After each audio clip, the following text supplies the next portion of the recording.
और ये हमारा चैप्टर 1 ईदगाह क्लास 11 बुक अंतरा भाग 1। दोस्तों, कैसे हैं आप सब। आज का हमारा चैप्टर है ईदगाह। ईदगाह क्या है? ईदगाह एक कहानी है और इसे कहानीकार कौन है? मुंशी प्रेमचंद जी। मुंशी प्रेमचंद जी का आइए जीवन परिचय देख लेते हैं।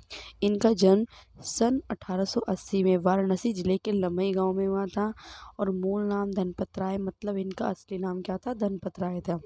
और प्रारंभिक शिक्षा इनकी वाराणसी में हुई थी। असहयोग आंदोलन में भाग लेने के लिए सरकारी नौकरी से त्यागपत्र कि जब असहयोग आंदोलन हुआ था तो इन्होंने उसमें भाग लेने के लिए अपनी सरकारी नौकरी से त्यागपत्र दे दिया था। उर्दू में नवाब राय के नाम से लेखन कार्य, यानी कि उर्दू में ये जो अपनी कविताएं लिखते हैं, उर्दू में लोग इन्हें नवाब राय के नाम से जानते हैं। ठीक है। सन 1915 में पहली कहानी इनकी सरस्वती पत्रिका में प्रकाशित हुई और इनकी मृत्यु 1936 में हुई। इनकी प्रमुख रचनाएं हैं कहानी संग्रह जैसे मानसरोवर जो कि 8 भाग है, गुप्तधन जो कि 2 भागों में संकलित है, उपन्यास जैसे निर्मला, सेवा सदन, प्रेमाश्रम, रंगभूमि, कर्मभूमि, गबन गोदान। नाटक है इनके करबला, संग्राम, प्रेम की वेदी। निबंध संग्रह है विविध प्रसंग, 3 खंडों में कुछ प्रकार। और संपादन कार्य जैसे माधुरी, हंस, मर्यादा। इसमें आपको मतलब इसमें आपको सारे याद नहीं रखने, आप इसे थोड़ा थोड़ा याद रख सकते हैं। सबके 2 या 3 नाम याद रख लेना, इसमें हो जाएगी मुख्य रचनाएं, यानी कि जीवन परिचय अगर पेपर में आए तो। ठीक है। इनकी साहित्यिक विशेषता है कि प्रेमचंद ने अपनी रचनाओं में जन साधारण की वेदना तथा सामाजिक कुरीतियों का मार्मिक चित्रण किया है, यानी कि उसने लोगों की जो वेदना है ना और समाज में फैली जो कुरीतियाँ हैं उनका वर्णन किया है। उनकी कहानियाँ भारत की संस्कृति एवं ग्रामीण जीवन के विविध रंगों से सराबोर है। ठीक है। और इनकी भाषा शैली है, इनकी भाषा सजीव, मुहावरेदार तथा बोलचाल के निकट है, यानी कि इनकी भाषा एकदम ऐसी लगती है सजीव कि जब हम इनकी कहानियाँ पढ़ते हैं तो हमारे सामने उसकी पिक्चर्स बनने लग जाती है। मुहावरेदार मतलब इन्होंने मुहावरों का प्रयोग किया है। और बोलचाल के निकट यानी कि वो वाली भाषा है जो हम लोग बोलते हैं नॉर्मल।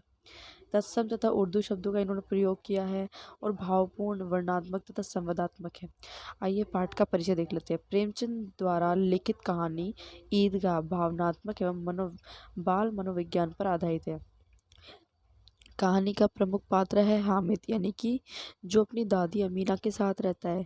हामिद के चरित्र के माध्यम से अभावग्रस्त जीवन के कारण बच्चे का समय से पहले समझदार होना और इच्छाओं का दमन करना दर्शाया गया है। किस प्रकार बच्चा परिस्थितियों से समझौता करना सीख जाता है, यानी कि जो बच्चा गरीबी में पलता है या बच्चा जिसे टाइम पर जो चीज़ें चाहता है वो चीज़ें नहीं मिलता, तो बच्चा जो है वो परिस्थितियों से समझौता करना सीख जाता है। ईद के अवसर पर गांव में ईदगाह जाने की तैयारी हो रही थी कि ईद आ गई थी, तो ईदगाह जाने की तैयारी हो रही थी। सभी लोग काम काज निपटाकर ईद के मेले में जाने की जल्दी में हैं। बच्चे सबसे ज़्यादा खुश थे। ठीक है। उन्हें गृहस्थी की चिंताओं से कोई मतलब नहीं था। उन्हें तो यह भी मालूम नहीं कि उनके अब्बाजान ईद के लिए पैसे का इंतजाम करने चौधरी कायम अली के घर दौड़ जा रहे हैं। और यदि चौधरी पैसे देने से मना कर दे तो उन ईद का त्यौहार ही नहीं मना पाएंगे, यानी कि उनके पास पैसे नहीं है और वो ईद का त्यौहार मनाने के लिए चौधरी कायम अली के पास पैसे लेने जा रहे हैं। उनकी यह ईद की खुशी का अवसर मुहर्रम जैसे मातम में बदल जाएगा। बच्चों को तो बस ईदगाह जाने की जल्दी है। हामिद 4-5 साल का दुबला पतला लड़का है। कितने साल का? 4-5 साल का। वह अपनी दादी अमीना के साथ रहता है। उसके पिता जो कि गत वर्ष गुजर चुके हैं, परंतु उसे बताया गया है कि उसके अब्बाजान रुपए कमाने गए हैं और उसकी अम्मी जान अब्बा मियाँ के घर से उसके लिए अच्छी अच्छी चीज़ें लाने गई है, यानी कि उसके मम्मी पापा मर गए हैं पर उसे अभी बताया नहीं गया है। इसलिए हामिद आश्वासन है और प्रसन्न है।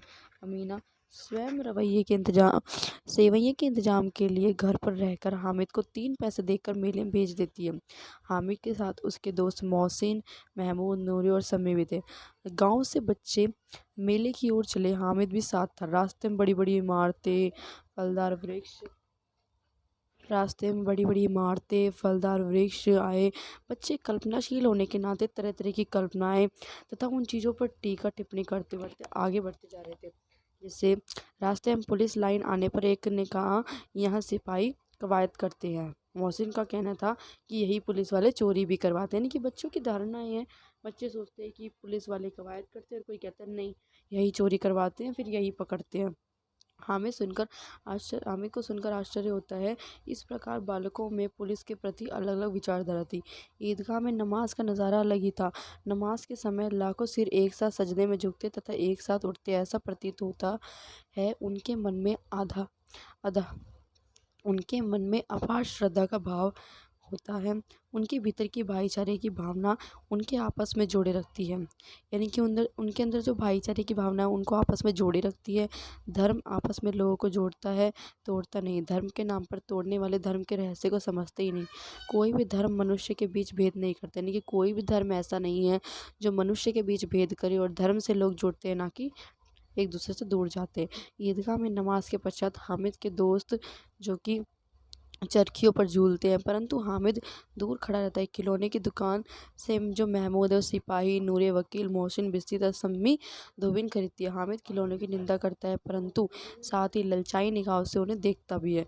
सभी मित्र मिठाइयाँ खरीदते हैं और हामिद को चिढ़ा चिढ़ा कर खाते हैं। मेले के अंत में लोहे की दुकान पर चिमटा देखकर हामिद को अपनी दादी का ख्याल आता है। दुकानदार से मोलभाव करके चिमटा खरीद लेता है। हामिद के तर्कों के कारण उनके सभी दोस्त उसके चिमटे से प्रभावित हो जाते हैं। इनकी वो ऐसे तर्क देता है कि चिमटा बहुत अच्छा होता है, चिमटे से हम किसी को भी हरा सकते हैं, इससे ये आग में खेलता है, पानी में, ये सब। घर पहुंचकर दोस्तों के खिलौने किसी न किसी प्रकार टूट जाते हैं। हामिद के घर पहुंचते दादी अमीना उसे गोद में उठाकर प्यार करने लगी, पर अचानक हाथ में चिमटा देखकर वह चौंक गई। पूछने पर हामिद बताता है कि उसने मेले से 3 पैसे का चिमटा खरीद लिया। दादी उसकी नासमझी पर क्रोध करते हुए पूछती है कि पूरे मेले में उसे कोई और चीज़ देखने को नहीं, खरीदने के लिए नहीं मिली। हामिद अपराधी भाव से बताता है कि दादी उंगलियां तवे से जल जाती थी, इसलिए उसने चिमटा खरीदा। यह सुनकर बुढ़िया का क्रोध तुरंत स्नेह में बदल गया, यानी कि जब वो बोलता है कि नहीं दादी, मैंने चिमटा इसलिए खरीदा क्योंकि जब आप रोटियां सेकते हो तो आपके हाथ जल जाते थे, इसलिए मैंने चिमटा खरीदा। अगर आपको ये वीडियो अच्छी लगी तो इसे लाइक कीजिए, शेयर कीजिए और मेरे चैनल को सब्सक्राइब कीजिए। Bye bye, take care.